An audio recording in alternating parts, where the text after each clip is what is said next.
नमस्कार, आप देख रहे हैं विश्व सेवक समाचार। बीकानेर की पंचायत समिति कोलायत के प्रधान श्रीमती पुष्पा देवी सेठिया, जिनके प्रधान प्रतिनिधि झमरलाल सेठिया से विश्व सेवक समाचार टीम ने पंचायत समिति में हुए अब तक के विकास कार्य तथा विकास कार्यों के अंतर्गत आ रही समस्याओं को लेकर बातचीत करते हुए खास मुलाकात की। तो आइए जानते हैं शिवलाल खिची के साथ प्रधान प्रतिनिधि व कांग्रेस कार्यकर्ता श्रीमान झमरलाल सेठिया के विचारों को।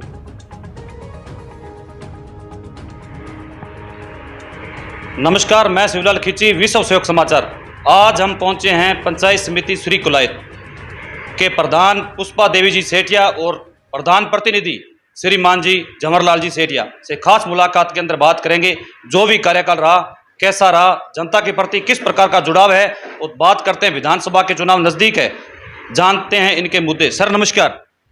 कोलायत क्षेत्र के अंदर जी हमारे यशस्वी मुख्यमंत्री अशोक जी गहलोत ने 75 साल के अंदर हमारी कोलायत पिछड़ी तहसील थी, आज हमारी 200 विधानसभा क्षेत्र है, उसमें अग्रणी है। 26,000 करोड़ रुपया हमारे मुख्यमंत्री जी ने सड़क, पानी, बिजली, शिक्षा और चिकित्सा का ये 26,000 करोड़ रुपये दिए हैं। समझ लें आप। आज हमारे चिकित्सा के अंदर कोलायत क्षेत्र जैसे लूणगढ़ हो, चाहे नोखा हो, चाहे डूंगरगढ़ हो, सबसे आगे हैं। शिक्षा के अंदर हमारे 8 कॉलेज खुले हैं। 75 साल के अंदर एक कॉलेज भी नहीं था हमारे यहाँ, और 3 साल के अंदर हमारे मंत्री भवन सिंह भाटी ने हमारे सीएम साहब से मिलकर जो चीज़ मांगी उन्होंने दिया। आज 8 कॉलेज हमारे मुख्यमंत्री जी की खुद के विधानसभा क्षेत्र में नहीं है, और कोलायत क्षेत्र में 8 कॉलेज हैं, और सड़कें, पानी, 87 ट्यूबवेल मंजूर हुए हैं और चालू भी हो गए हैं। चिकित्सा के अंदर उपजिला हॉस्पिटल, ट्रोमा सेंटर और पीएससी और सीएससी और सब सेंटर बहुत हुए हैं। और सड़क शिक्षा के अंदर हमारे यहाँ 8 कॉलेज हैं, 8वीं से 12वीं स्कूल हुई है, 8वीं से 10वीं स्कूल हुई है। शिक्षा के अंदर भी हम बहुत आगे बढ़े हैं। कोलायत तहसील शिक्षा, चिकित्सा, पानी, बिजली और सड़क, लोगों को 5 चीज़ की ज़्यादा जरूरत है जीवन में, उससे सबसे आगे तो कोलायत तहसील है। बाकी आज आप देखिए हमारे मुख्यमंत्री जी ने गरीब, अमीर और कमज़ोर वर्ग के लोग जो उनके लिए चिरंजीवी योजना में 25 लाख रुपये के इलाज के लिए दिए हैं। आज गरीब आदमी है, वो बीमार है, उसका किडनी, गुर्दा या हार्ट खराब हो जाता है तो लाखों रुपये लगते हैं, तो गरीब आदमी लाने में सक्षम नहीं है। या तो ज़मीन बेचे, या गहना बेचे, या किसी दूसरे से ब्याज से लावे। अब उसको ब्याज में लाने की जरूरत नहीं है, ना गहना बेचने की जरूरत है, ना ज़मीन बेचने की जरूरत है। 25 लाख रुपया तक का इलाज फ्री हमारे सीएम साहब ने घोषणा की और दे रहे हैं। और जो एक्सीडेंट के अंदर कोई आदमी खत्म हो जाता है, उसके 2-3 साल पीछे छोटे बच्चे हैं, उसकी घर में लेडीज अकेली है, तो उन्होंने 1,000 रुपया उनके लिए भी मंजूर कर दिया है। 1,000 रुपया देंगे। और देख लीजिए आप, गैस सिलेंडर जो हमारे मोदी जी ने गरीब लोगों को, कमज़ोर लोगों को सिलेंडर दिए थे फ्री में। उस टाइम तो 550 से 600 रुपया रेट थी, उसके बाद में 1150 और 1200 हो गए, तो लोगों ने सिलेंडर अपने भराने बंद कर दिए। गरीब आदमी 1200 रुपया कहाँ से लावे? तो कोई बकरी बांधता है, कोई गाय बांधता है। तो हमारे मुख्यमंत्री ने यह भी बात सोची कि भाई लोग, हमारी महिलाएं आँखें से आंधी हो जाएगी, लकड़ियाँ से धुआं से फूंक कर रोटियाँ बनाती हैं, तो उन्होंने 500 रुपया सिलेंडर की घोषणा की, और वो 500 रुपये में सिलेंडर मिल रहा है लोगों को।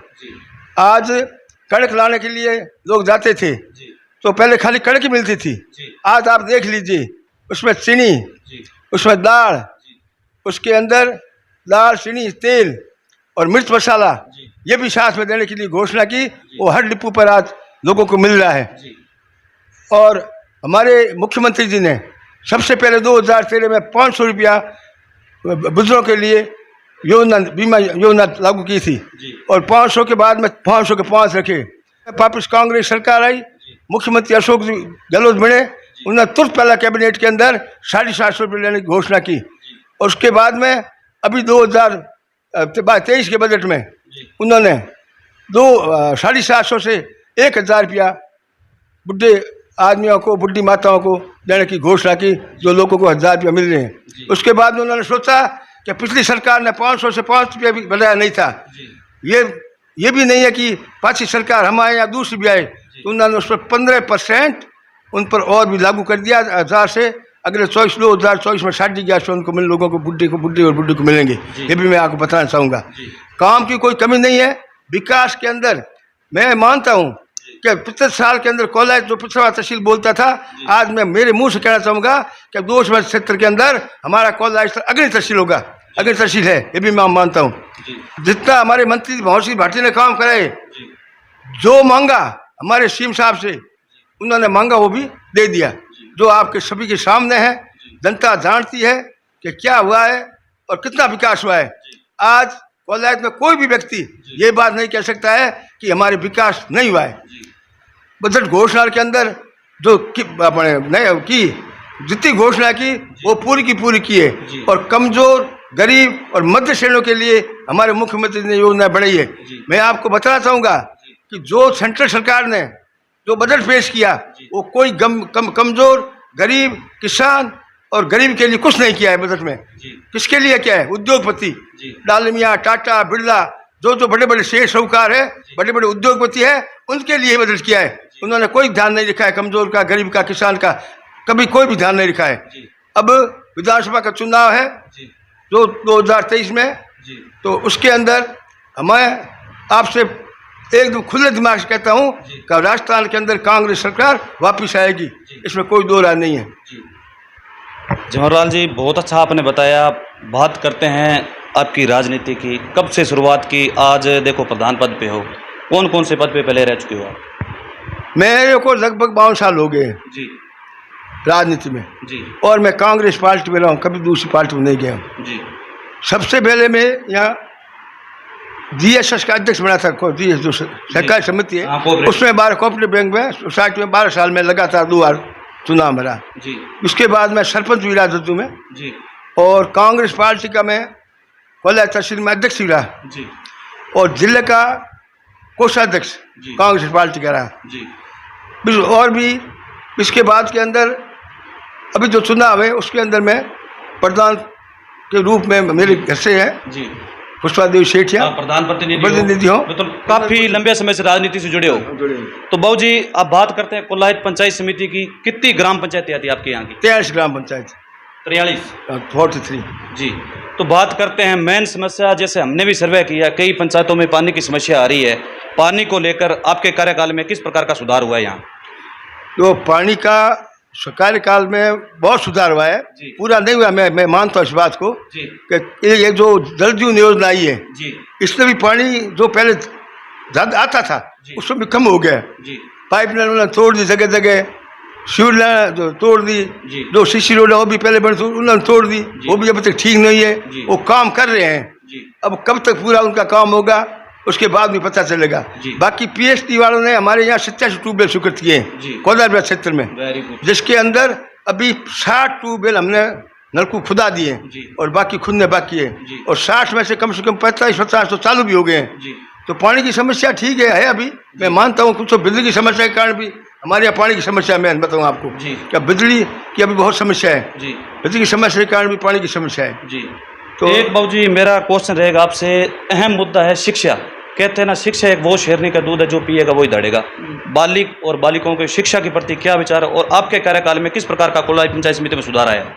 देखो, शिक्षा के प्रति मेरा खुद का शिक्षा और चिकित्सा के प्रति बहुत ही ज़्यादा रुझान है जी। मैं ये सोचता हूँ कि हमारे बच्चे हैं, हमारे लड़के और लड़कियाँ जब पढ़ेंगे तब भी हमारे तहसील का विकास होगा। ज़्यादा पढ़ लेंगे, कोई तहसीलदार बनेगा, कोई कलेक्टर बनेगा, कोई ST बनेगा, कोई डॉक्टर बनेगा, तो अलग अलग पोस्ट, कोई ANM, कोई JNM, ये भी है।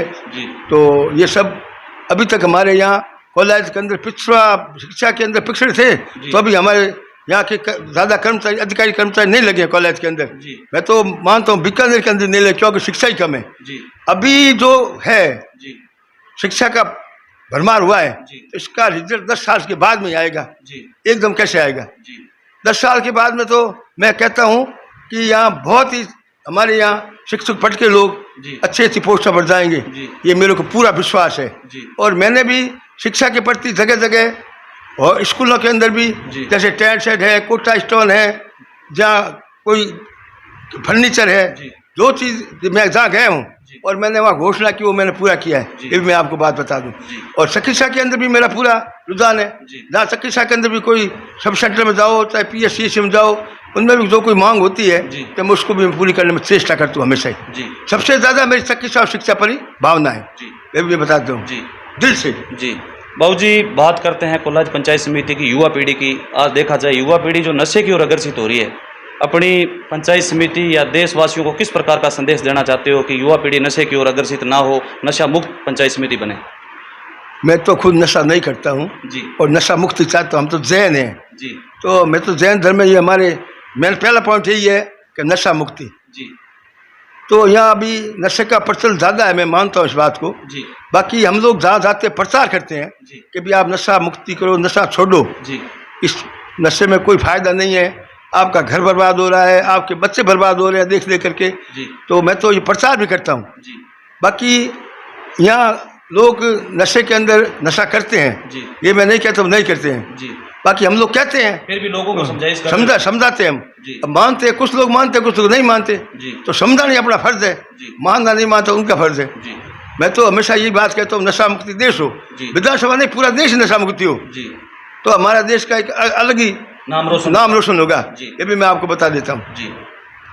एक बाबू जी, बात करते हैं, मुख्यमंत्री साहब ने, CM साहब ने महंगाई राहत कैंप जो पंचायतों में शिविर लगे थे, जो योजनाएं 10 योजनाएं लागू की थी, क्या वो योजना धरातल पे लागू हुई है या वादे वादे की है? ये सब धरातल पर लागू है जी। लोगों को मिल रहा है। आप डिपो पर जाइए जी। तो जो राशन लेता है उसके साथ में एक किट मिलता है, थैला, जी। उसके अंदर चीनी और दाल, तेल जी। और मिर्च मसाला सब है उसके अंदर है, जी। नमक, तो थैली वो भी मिलती है अन्नपूर्णा में। जी। अच्छा, दूसरा सिलेंडर का जो वादा किया था, जी। 500 रुपया हम लोगों को मिल रहा है, जी। ये भी मैं आपको बता देता हूँ। जी। और 3 योजना का जो बात लगी थी 25 लाख की, वो भी लोगों को मिल रहा है। जी। और 10 लाख का जो एक्सीडेंट के अंदर घटना में जो है वो भी लोगों को मिल रहा है। जी।